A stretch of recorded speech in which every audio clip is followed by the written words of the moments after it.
In this video, I'm going to show you how the latest version of the Deep Research app works. The latest iteration of the app actually supports extremely long and complex queries, and as you can see, this was by one of the other users of this app. He's entered a very long query in Italian, and it ended up producing a pretty decent result. But I'm going to search for something more simple, and I'm going to search for something that was recently quite controversial in my field of practice. I'm going to search for early versus late tributary management, tributary ablation after truncal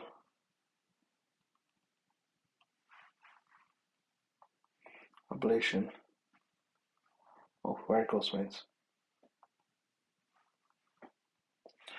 So I'm going to search for the last 10 years, and I'm not going to search for so many studies. I'm going to search for maybe 25 studies, and I'm going to hit run job. So it's going to take a few minutes, although the app is processing summaries much faster than before. It still takes a few minutes, and I'm going to come back in a few minutes. So as soon as the status here turns to ranking images using AI, you can open the text summary, and as you can see, it's an uh, extremely detailed summary.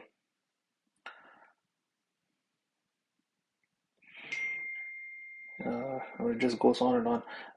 The one thing about this app compared to other platforms like Google or Perplexity uh, or Open Evidence is that the summary generated is extremely detailed and extremely thorough, but it takes a little bit more time.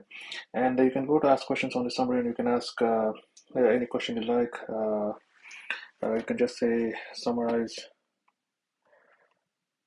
the most relevant outcomes.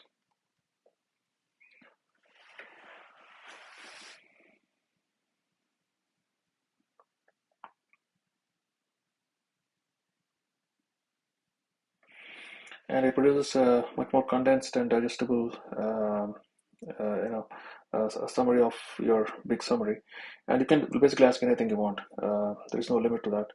And the other thing that's extremely useful, especially in terms of understanding the data, is generating tables.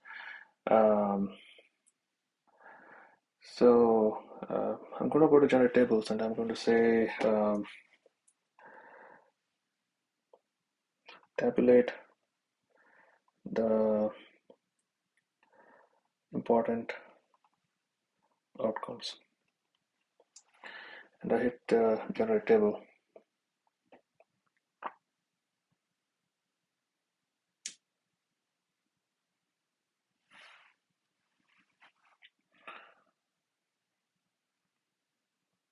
So this is a beautiful summary of the entire big summary in the form of a table, and you can also copy these things. You can copy the table, although once you copy and paste it, it will not be that formatted. You can also copy or share the big summary and anything you basically generate on this app.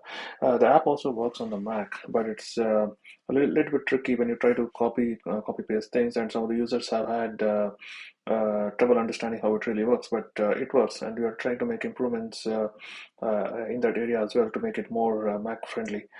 um, the other useful thing in the app is the images. So if you go here, it's going to basically rank images based on their relevance to the summary generated. Not just that, it also says which part of the summary this image is related to.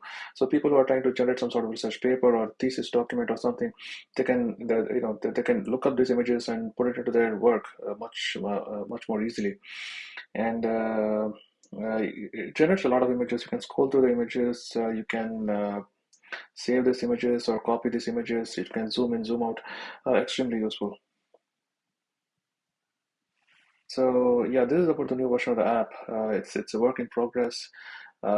extremely useful for professionals and people engaged in research in basically any walk of life. Uh, do rate the app and get back with any suggestions, comments, etc. Thank you.